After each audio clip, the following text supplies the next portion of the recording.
ഇങ്ങനെ സംസാരം കേട്ടിട്ട് ഒക്കെ ഇറ്റ് ഈസ് പോസിബിൾ. ബിക്കോസ് ഒരു തരം മടുപ്പ് വരും ഈ ഭാര്യമാരിങ്ങനെ കൺട്രോൾ ചെയ്തിട്ടില്ലേ ലൈഫ്.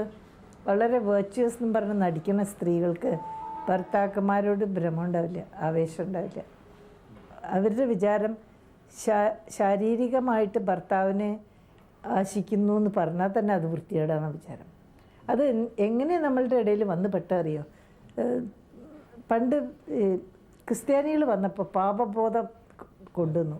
അവരുടെ ലഗേജ് അതായിരുന്നു, മെയിൻ ലഗേജ് ചുമട്ട് ഈ പാപബോധം, പാപമുണ്ട് എന്ന് പറഞ്ഞിട്ട്.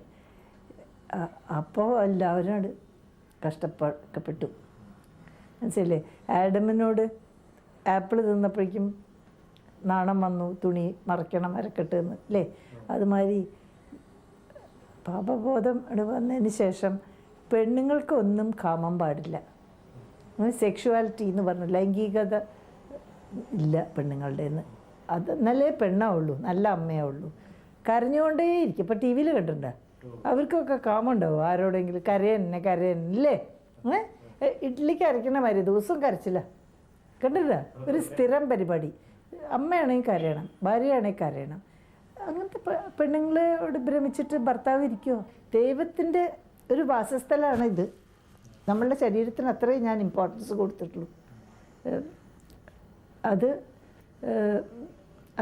മനസ്സിലായാൽ പിന്നെ നമ്മളത് ദൈവം ഇവിടുന്ന് പോവില്ല.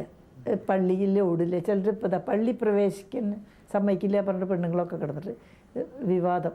ഞാൻ പ്രാർത്ഥിക്കുമ്പോൾ അതാണ് ഞാൻ പറഞ്ഞത്, ഒരു പൂജാവധി എനിക്കറിയുള്ളൂ, പ്രേമം കൊടുക്കുക. ഞാൻ പ്രേമിക്കുകയാണ് ദൈവത്തെ.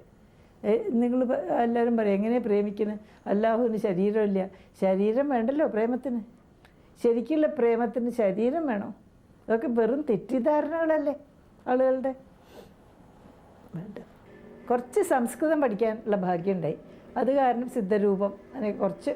അപ്പം ഞാൻ പറയുന്നത് അത് ഇല്ലെങ്കിൽ എനിക്കിപ്പോൾ ഈ ഒരു രാമായണത്തിൻ്റെയും ഭാരതത്തിൻ്റെയും ഭാഗവതം വേണ്ട, രാമായണവും ഭാരതവും ഒക്കെ എൻ്റെ തലയിലില്ലേ, കാളിദാസൻ്റെ ശാകുന്തളമൊന്നും എൻ്റെ തലയിലില്ലെങ്കിൽ എനിക്ക് സാംസ്കാരികമായി യാതൊരു നേട്ടവും ഉണ്ടാകുമായിരുന്നില്ല. ഞാൻ സത്യം പറഞ്ഞത്.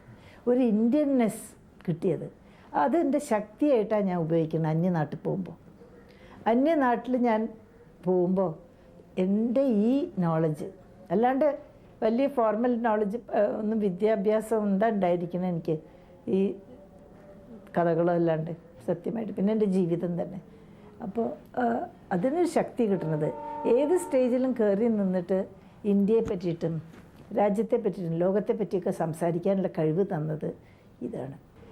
ശകുന്തളം, നമ്മളെ കാളിദാസൻ്റെ ശകുന്തളം ജർമ്മനിയിലത്തെ ഗേറ്റ്സെ അദ്ദേഹത്തിനെയും കൂടി ഇൻഫ്ലുവൻസ് ചെയ്തു. അദ്ദേഹം എന്നിട്ട് നാടക രൂപം എഴുതിയപ്പോൾ നമ്മളുടെ സംസ്കൃത നാടകത്തിലുണ്ട് സൂത്രധാരനും നാന്ദി സ്റ്റേജിൽ വരും. പിന്നെ കോറസ് പാട്ട് അത് സംഭവിച്ചു എന്ന് പറഞ്ഞിട്ട് അതാണ് എംപ്ലോയ് ചെയ്തു ഫൗസ്റ്റിൻ്റെ അവരുടെ നാടകത്തിന്. അത് അന്ന് തുടങ്ങിയതാണ്. അത് പിന്നെ ടാഗോർ ഇമിറ്റേറ്റ് ചെയ്തു. കാളിദാസൻ ഉണ്ടായിരുന്നില്ലെങ്കിൽ നമ്മളെന്തായിരിക്കും ഇന്ത്യ?